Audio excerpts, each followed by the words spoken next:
It's going to be a good time. There's a lot of stuff going down. The Braves have actual starting pitchers again. The Braves have starting pitchers and the much better bullpen, which is going to be a big factor. Yeah, they're kind of set up, so. But their bullpen is tired.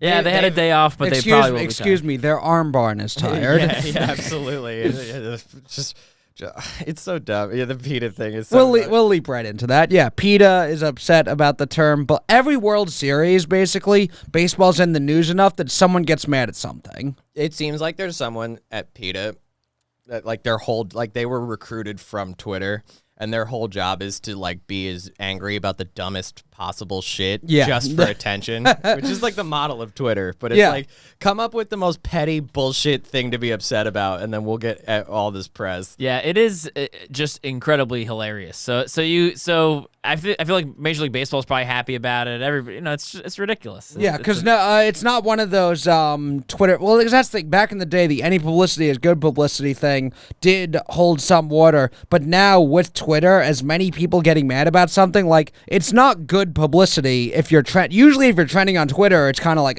what did this person or organization do? But PETA being mad at the term bullpen is something that most people are laughing about, and this is probably good publicity for baseball. Yeah, if you're trending on Twitter, best case scenario, Pete Davidson fucked you. Yes. That's it. Oh, man. So, PETA wants to change the term bullpen to arm barn because bullpen is insensitive to animals. Anthony, you brought up a really good point before we went on the air. Oh, yeah. What do you put in a barn? The animals in barns are treated a lot better than the bulls in pens, I guess. Well, you can, look at... well, maybe, I guess. Yeah, I guess they probably are, because a bullpen it's a bull who's about to go into a bull race. To fight Damn, I think we just accidentally disproved the point. Well, no, still though, it's their whole thing is well, you shouldn't.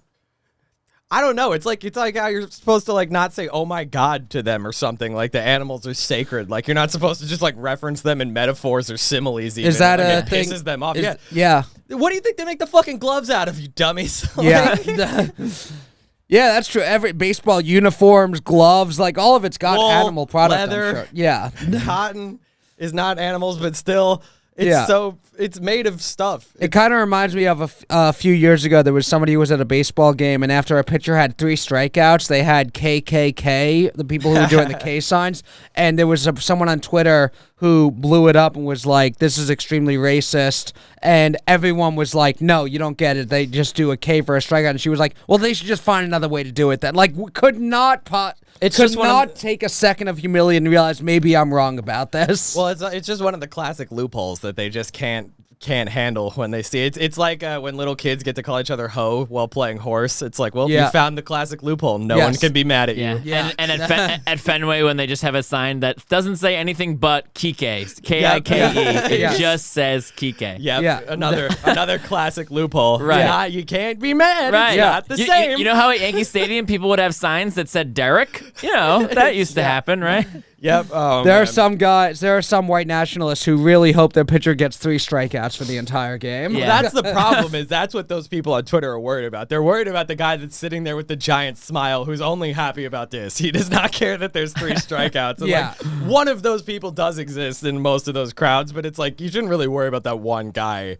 Because you can't stop. Yeah, and honestly, this 23-year-old white girl on Twitter, I have confidence she's going to change that guy's mind. Well, she's going to bring him back around to the right side. I've said this before. With the people that do that fail to understand is when they get mad, how do you think this is funny? Or all at the end of the day, they think what you're doing is funny. Yes. And that is the road to that. Yeah, when you're in class as a kid and the class clown makes a joke and the teacher turns bright red and gets mad, that makes the joke funny. Yeah, it's the road to that. What they're doing in itself isn't necessarily what it is. It's that next part where someone with 5 colors of hair is red faced and crying, and that's what they think is kind of funny. So if you just don't do that, get it. The fact that because the truth is, this is probably maybe one or two people who are upset about Bullpen.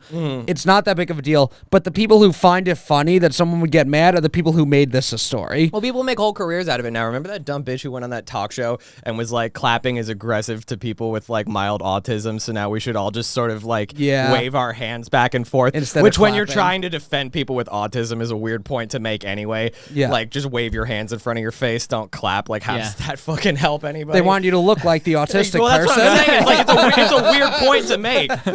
It's fucking strange. If you want to make autistic people comfortable, wave your hands uncontrollably so they think you're one of them. It's like that's what all these points. They're addicted to making points that sound controversial. That's all it is. So I think PETA is like the originators of that. Well, do you think this is good publicity for PETA? The fact that everyone is talking about PETA with the Bullpen arm barn thing, as dumb as it is it any publicity is good publicity thing? Are there people out there who do care about animals who are like, I don't agree with that, but yeah, PETA's still around? No. Yeah, but it doesn't just make them look like idiots. Yeah. Like, it just makes them look like they have no good points. Yeah. But I also don't think looking like an idiot is necessarily bad publicity. I was just watching over the weekend The Amazing Randy. He was a magician and a famous debunker. He would go and debunk these like televangelists and people who said they were real psychics and everything. And people got 100% busted. A guy, Uri Geller, claimed to have supernatural powers. Went on the Tonight Show. They set things up for him. He couldn't do any of his tricks. And he claimed that it was because he just wasn't feeling strong that night. And everyone who followed him was like, well, if it was a magic trick, it would work every time. Because it's supernatural, it must be real. And he got more popular after. I do think there's something to, if you look like an idiot publicly, it can help you still. Idiots love idiots. Yeah. I mean, that's going to be true forever. I mean, also, I don't know if anyone watches Rick and Morty, but they parodied that once where there was a guy who thought he was impervious to acid and they just dunk him in acid and he just fucking dies on Johnny Carson. It's so fucking good. I've been on some YouTube wormholes of watching psychics debunked. It's humiliating. But it's like not though, because they're like such narcissists that like as soon as they leave, they'll feel attacked and then they'll have like some wine and then the next morning they're like right back to what some of them have come back. Peter Popoff was like a televangelist who would like heal the sick and everything, and they caught him like his wife was they intercepted radio frequencies where his wife was telling him all the information about people, and he went away and went bankrupt. But like 10 years later, he came back and sells miracle water on one of these cable channels, and he's making more money than he ever did. He has miracle water? Wow. That's what it is. They're like addicted to like, and that's what PETA. Because PETA makes their point. They do this all the time. Like the only way they get publicity is by saying stupid shit. Yeah. And then people who are already like because PETA doesn't even have that good of a reputation amongst people who like animals. Yeah. Yeah. They. I don't know anyone who likes animals, so tell me more. It's just I'm not as that informed about this, but I've heard enormous amounts of criticism come from both sides. People who think they're annoying and pointless, and people who think that they like. Are sort of just an organization that's looking for money based on publicity, and like they're just sort of using animals for that means to that end. Are they kind of like almost like a Westboro Baptist Church type thing, where even people on the right are kind of like, this group kind of sucks? Not in the same ways. I mean, yeah, they're not. I didn't mean as far as like actual, meaning techniques. Well, it sounds like they're more similar to televangelists, where they're just they're kind of doing it just to manipulate people, and they know that there's people who are serious enough about animals that they'll give them money. It's exactly that. Okay, that makes sense. Yeah. Glad we got to the bottom of this. So just we get it out of the way. We're talking about the bullpen. Yeah, the arm barn. And now it was funny. John Boy posted something like, "I can't believe Joe Buck would say this on national television," and it was just him saying bullpen. I watched that clip and I didn't know about this part of it yet, so I was like waiting for the what capital of where? Like what did he say? Like right. He's just said bullpen, and so he was just that's saying that Joe Buck is a bigot, which clearly he is. Yeah, that's hilarious.